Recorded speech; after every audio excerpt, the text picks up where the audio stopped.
যতই মানুষের আর্থিক অবস্থা ভালো হচ্ছে ততই মানুষের মন মানসিকতা ছোট হচ্ছে। হ্যালো বন্ধুরা, আসসালামু আলাইকুম।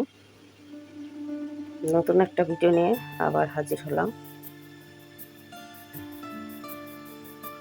দেখতে পাচ্ছেন আপনারা, আমি কাচ্চি বিরিয়ানি রান্না করেছি গরুর মাংস দিয়ে।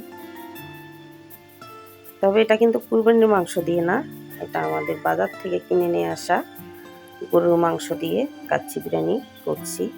ছেলে বলছে যে কাচ্চি বিরিয়ানি খাবে, কাচ্চি বিরিয়ানি খাবে, তো তৈরি করে নিলাম কাচ্চি বিরিয়ানি।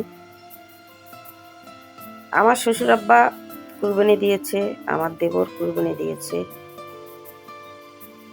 কি আর বলবো, আমাদের কপালে এক টুকরো কুরবানির মাংস আজও জুটলো না। তো আল্লাহ আমার হাজবেন্ডকে অবশ্যই সামর্থ্য দিয়েছে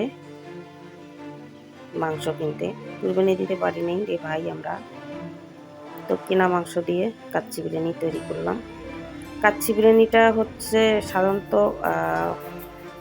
সবাই চিনি গুঁড়া চাল দিয়ে করে না, আমি করেছি। বাসমতি চাল আমার ঘরে ছিল না, তো ছেলের আবদার মেটাতে হবে।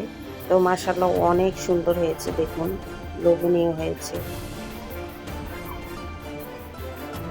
তৈরি করে নিলাম কাচ্চি বিরিয়ানি।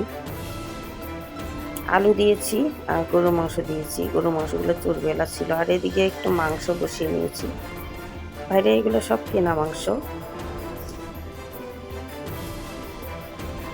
যে আলু দিয়ে কিন্তু মাংস রান্না করছি, আর এদিকে কিন্তু কাচ্চি বিরিয়ানিও করছি। রাত্রে রান্না করবো না। আর এদিকে হাড়ি ভাঙ্গা আম আমি নিয়ে আসছিলাম ঈদের আগের দিন, মার্কেটে গেছিলাম, মার্কেটের সামনে থেকে বিক্রি করতে আসছে, 80 টাকা করে নিয়ে আসলাম। আর আমার হাজবেন্ডেরও মাশাআল্লাহ নিয়ে আসছে হাড়ি ভাঙ্গা আম। হাড়ি ভাঙ্গা আম তো খেতে খুবই সুস্বাদু, দেখুন কালারটা অনেক সুন্দর হয়েছে। এদিকে কিন্তু রান্না আমার শেষ, ফ্রেশ হয়ে আমরা সবাই খেতে বসলাম। গ্লাসে পানি ঢাললাম, আমার পাপাটাকে দিচ্ছি তুলে।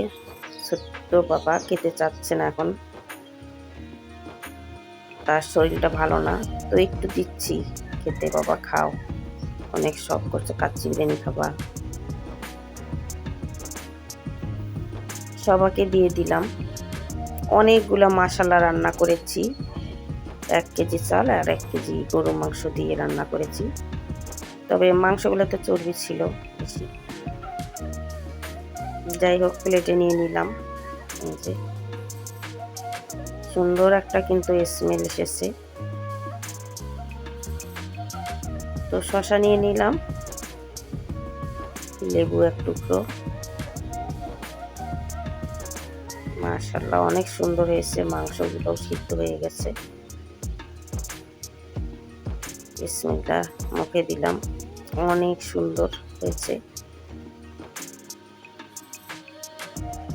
আলুটাও অনেক সুন্দর হয়েছে, আলুটাই বেশি মজা। তো বন্ধুরা ভালো থাকবেন, সুস্থ থাকবেন, আল্লাহ হাফেজ।